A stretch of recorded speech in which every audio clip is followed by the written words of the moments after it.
Bu bizning babaylar mında ornaşkaçtın, mında hükümet yaqından açılgan mektebi mında. İlkokul mektebi deyip.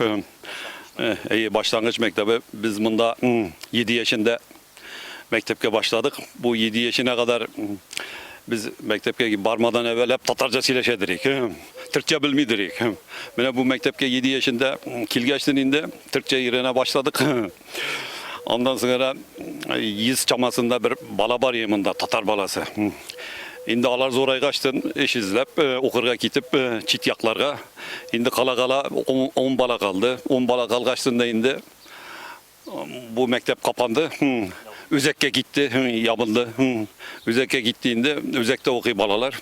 Hazır indi 3 tane bala var ilkokul. 10 tane bulsa açabız dediler bu mektepni. 10 bala bulsa. 10 bala tab almadık bunda. 3 bala bulgaçtır indi hükümet bunda çifteler rayonuna. Anda okuta, irte bile appara, aşını bire. İleden sınıra kiri apkayttıra. Hazırki vakitte bu binada nerse var? Bu binada indi bunu biz Milli Eğitim Bakanlığı'ndan aldık dernek bularak. Bunda toylarda, Ramazanlarda iftar birge, şolay cıyınlar bula, Tatarlar konaklar kilse bunda apkilebiz, cıyınabız, şolay sileşeler. Hazır indi biz bunu şu İskişehir'deki Tatar Derneği'nin, cemiyetinin şubesi bularak bu yeni yasadık. Buna bu yeni de Tatar bize köpek Kazanda işlegen bizim Kiev bulup gitken var ya bunda Hüseyin Başgül Nakkaş Kazanda yaşıyor hazır. Anda Kiev bulup gitkeni. O kilgeçten izinge bunda anarga yasattırdık. Şimdi Abdullah Tokay'ın da anma kimlerini bunda iske alabız indi şolay. Hazır binaga koraga bulamış. Bula içine de kirebiz.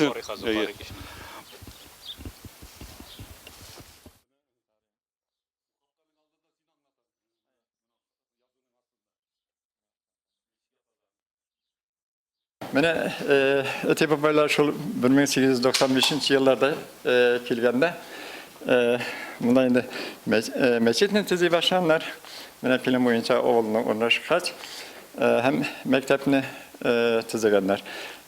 Lakin 1895'ten 1920'lerge, 23'lerge hem 30'lara da bir sanatan 30-40 yıllar uzup gite. Bina İskire Cimrileğinde Türkiye'de Cumhuriyet uyuşkaç, bunda yangi alfabet bilen oku başlana. 1933 yılda Türkiye'nin Cumhuriyet'in 10. yıl tantanısı büyük evet ütkerle. Onun için bir neçe yıldan ilk bu avul mektebin yanından tizerge gerek bula. O yıllarda bizim zoreti avul hocası bulgan. Bu mektebinde şol hem devlet yardımı hem özümüzde halkın yardımı bilen tüzegenler. Bu mektebinin birinci bölmesi küçükene bölme. Bunda indi 2 sınıf olsa birinci, ikinci sınıflar zor yakta 4. 5. 3. 4. 5. sınıflar okudu indi. O vakitler avulda 40 kişi bulunca bunda 100 bala çaması bilim aldı indi. Lakin Türkiye'deki kitaplar indi.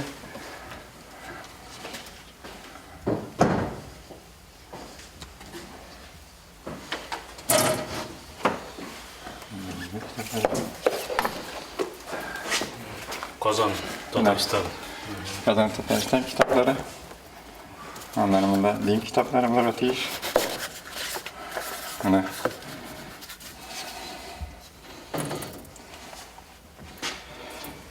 şulay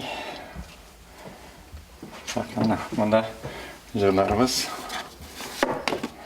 var. Mine bularını kurga hazır bilip bitiremiyor mu da halk? Mine cemiyetin işi şu alfabetlerini üretirken de halk bu. Yoksa mine bu ne bina bularak bitinde ele sudanla bir nesnesi yok. Ballar okurga kilebiz disele. Balalar köpeyse bunda örüşse indi okurga bula. Lakin mene bu kitaplarını okutur için halkka kurslar açarga. Okuyum degen kişiye 2-3 saat içinde öğretirgen bula.